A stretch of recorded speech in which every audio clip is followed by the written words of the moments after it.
ओम शांति। आज है 13 अगस्त 2021 की साकार मुरली। बाबा कहते, मीठे बच्चे, मन मना भाव की ड्रिल सदा करते रहो तो 21 जन्मों के लिए रुष्ट पुष्ट निरोगी बन जाएंगे। प्रश्न, सतगुरु की कौन सी श्रीमत पालन करने में ही गुप्त मेहनत है? उत्तर, सतगुरु की श्रीमत है। मीठे बच्चे, इस देह को भी भूलकर मुझे याद करो। अपने को अकेली आत्मा समझो। देही अभिमानी रहने का पुरुषार्थ करो। सबको यही पैगाम दो कि अशरीरी बनो। देह सहित देह के सब धर्मों को भूलो तो तुम पावन बन जाएंगे। इस श्रीमत को पालन करने में बच्चों को गुप्त मेहनत करनी पड़ती है। तकदीरवान बच्चे ही यह गुप्त मेहनत कर सकते हैं। ओम शांति। बच्चे बैठे हैं अपने भाई और बहनों को ड्रिल सिखलाने। ये कौन सी ड्रिल है?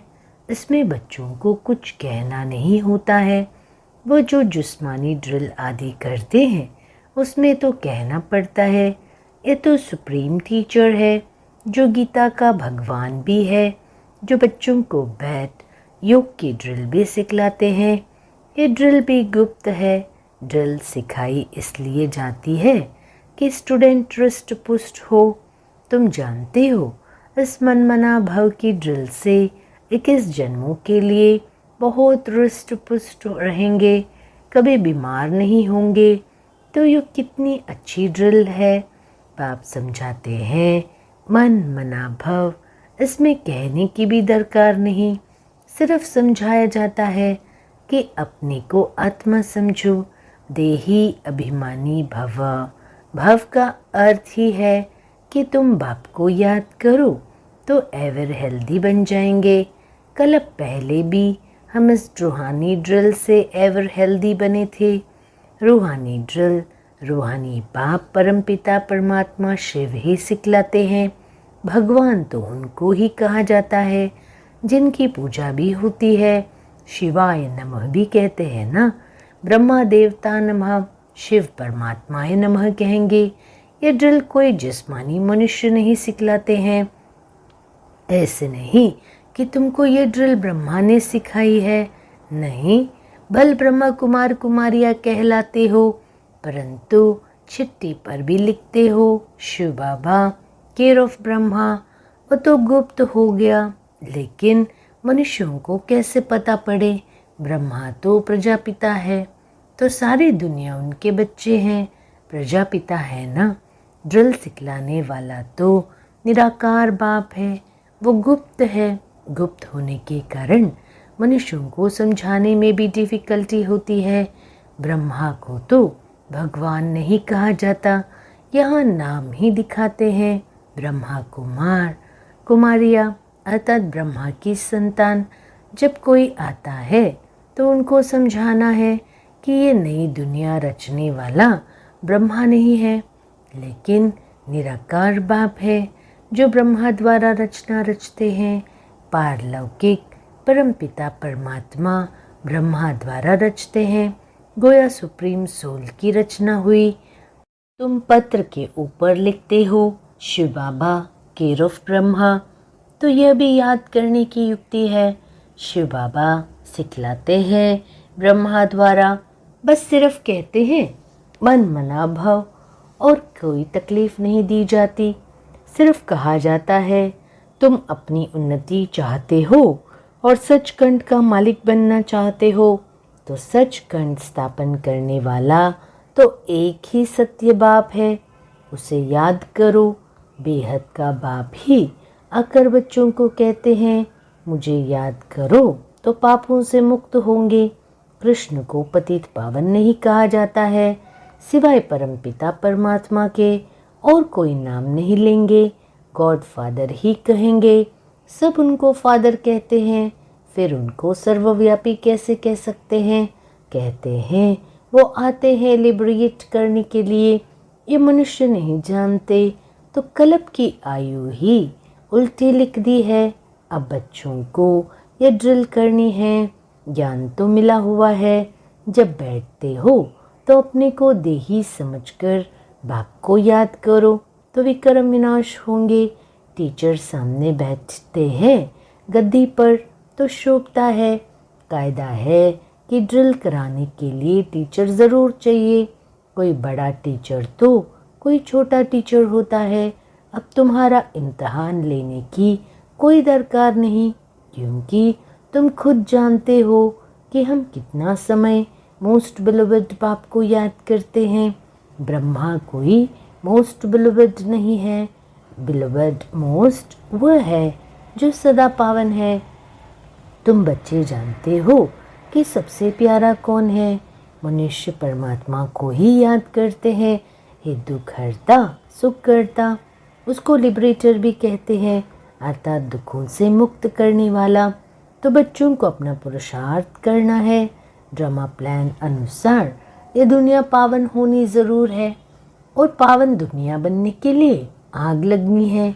ये भी जानते हो आग कैसे लगेगी।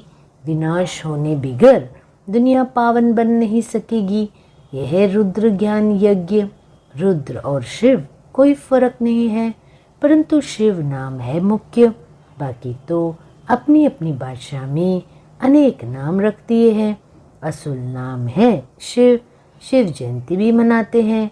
भारत में भी शिव जयंती मशहूर है। बेहद के बाप की शिव जयंती है तो आते भी ज़रूर होंगे। शिव बाबा का नाम वाला है। ब्रह्मा द्वारा स्वर्ग की स्थापना कराने वाला है तो उस ऊंचते ऊंच बाप को याद करना पड़े। ब्रह्मा ऊंचते ऊंच नहीं है। वास्तव में ब्रह्मा ऊंच से ऊंच बनते हैं, फिर नीचे भी उतरते हैं। तुम भी के भी नीचे थे, अब ऊंच बन रहे हो। एकदम ऊंच बाप के घर चले जाएंगे। तुम इस समय त्रिकालदर्शी बन रहे हो। तुम खुद जानते हो कि हम ही स्वदर्शन चक्रधारी है।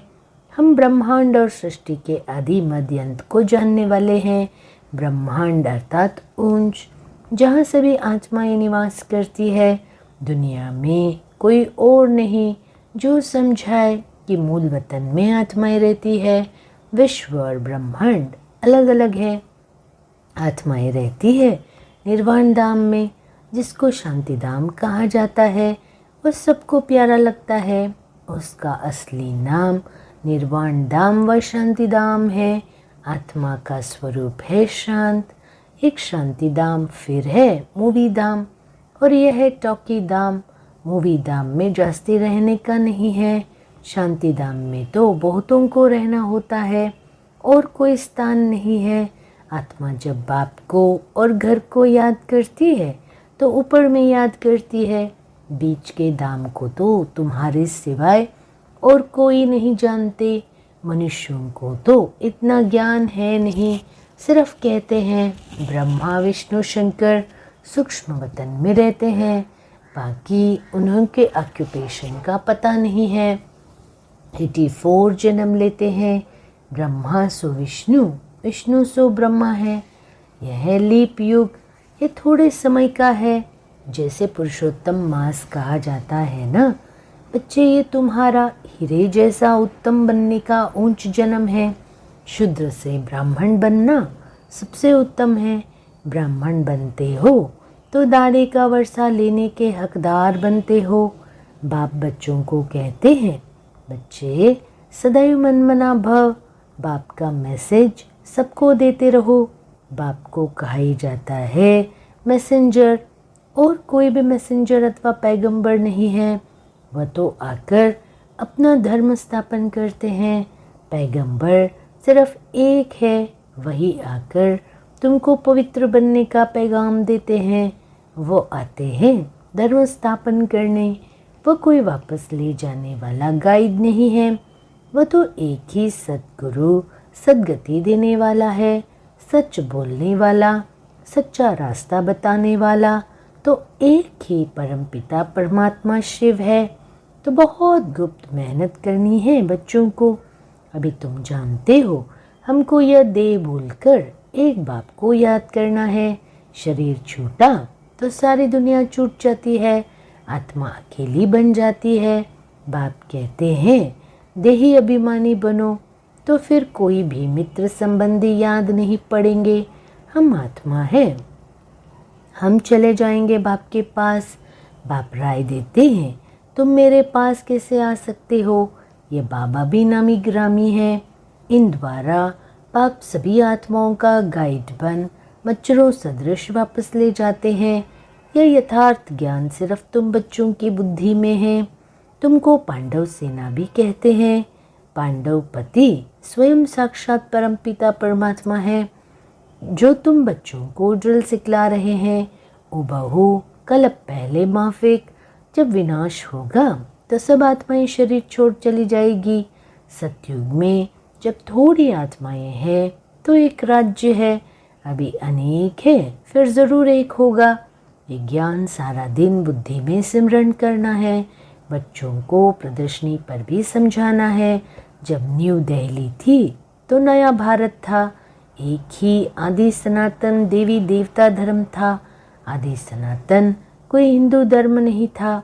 हम ब्राह्मण सो देवता बनते हैं, ये और धर्म वाले मानेंगे नहीं। जो कल्प पहले आते हैं वही 84 जन्म लेते हैं। यह बिल्कुल सहज समझने की बातें। बच्चे, अब तुम बच्चों की बुद्धि में है कि अब नाटक पूरा होता है। सभी एक्टर्स आ गए हैं, 84 जन्म पूरे किए, अब फिर घर चलना है, क्योंकि बहुत थक गए हो ना। भक्ति मार्ग है ही थकने का मार्ग। बाप कहते हैं अब मेरे को याद करो, औरों को भी पैगाम दो कि देह सहित देह के सब धर्म छोड़ अपने को आत्मा समझ बाप को याद करो। अशरीरी बनो तो पावन बन जाएंगे, क्योंकि अब वापस घर चलना है, मौत सामने खड़ा है। ये भी बच्चे बाप के पास सम्मुख रिफ्रेश होने आते हैं। बाप सम्मुख बच्चों को समझाते हैं कि बच्चे दे अभिमान छोड़ मामे कम याद करो। ये पुरानी दुनिया अब खत्म होनी है। तुम एक बाप को याद कर पवित्र बनेंगे तो पवित्र दुनिया के मालिक बनेंगे। बच्चे, अगर मेहनत नहीं करेंगे तो फल भी नहीं मिलेगा, फिर सजा खानी पड़ेगी। बाप कहते हैं कि अपनी कमाई जमा करते रहो और दूसरों को भी निमंत्रण दो। बाप का रास्ता भी बताओ। तुम बच्चों को भी कल्याणकारी बनना है, अपने मित्र संबंधियों को भी लाना है, कल्याण करना है। यहाँ तुमको देही अभिमानी बनाया जाता है, महामंत्र देते हैं। प्राचीन योग बाप ने ही आकर सिखाया है, जिसके लिए गाया जाता है योग अग्नि से पाप दग्ध हो जाएंगे। कल पहले भी यही इशारा मिला था। बाप इशारा देते हैं कि अपने को आत्मा समझ मुझे याद करो, रहो भल अपने गृहस्थ व्यवहार में। गाया हुआ है शरण पड़ी में तेरे। यह भी होता है जब कोई दुखी होते हैं तो ऊंच ताकत वाले भी जाए शरण लेते हैं। यहाँ तो प्रैक्टिकल में है, जब बहुत दुख देखते हैं सहन नहीं कर सकते, लाचार होते हैं, तो फिर भाग कर आए बाप की शरण लेते हैं। सदगति तो सिवाय बाप के कोई दे न सके। बच्चे जानते हैं पुरानी दुनिया विनाश होनी है, तैयारी हो रही है। इस तरफ तुम्हारी स्थापना की तैयारी, उस तरफ विनाश की तैयारी है। स्थापना हो गई तो विनाश भी ज़रूर होना है। तुम जानते हो कि बाबा आया है स्थापना कराने, इन द्वारा वर्षा भी ज़रूर मिलेगा। बाकी प्रेरणा से थोड़ी काम चलता है। टीचर को कहेंगे क्या कि हम आपकी प्रेरणा से पढ़ लेंगे। प्रेरणा से अगर सब कुछ होता तो शिव जयंती क्यों मनाई जाती। बच्चे, प्रेरणा से करने वाले की तो शिव जयंती मनाने की दरकार नहीं। जयंती तो सभी आत्माओं की होती है। आत्माएं सब जीव में आती है। आत्मा और शरीर जब मिलते हैं तो पार्ट बजाते हैं। आत्मा का तो स्वधर्म है शांत, उसमें ही नॉलेज धारण होती है। आत्मा ही अच्छा बुरा संस्कार ले जाती है। बाप तो स्वर्ग का रचयिता है, वहाँ तो पवित्रता ही है, अपवित्रता का नाम निशान नहीं है। यह विषय सागर कि इतना क्लियर समझाया जाता है तो भी किसकी बुद्धि में नहीं आता, परंतु तुम किसको भी दोष नहीं देते हो। ड्रामा के बंधन में सब बंधे हुए हैं। तुम समझते हो सीढ़ी से ऊपर से नीचे उतर आए हैं, ड्रामा अनुसार हमको उतरना ही है।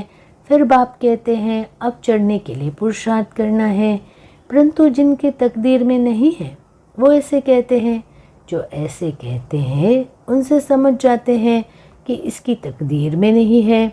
2-4 वर्ष चलते चलते भी गिर पड़ते हैं, महसूस भी करते हैं कि हमने बड़ी भूल की है, बड़ी चोट खाई।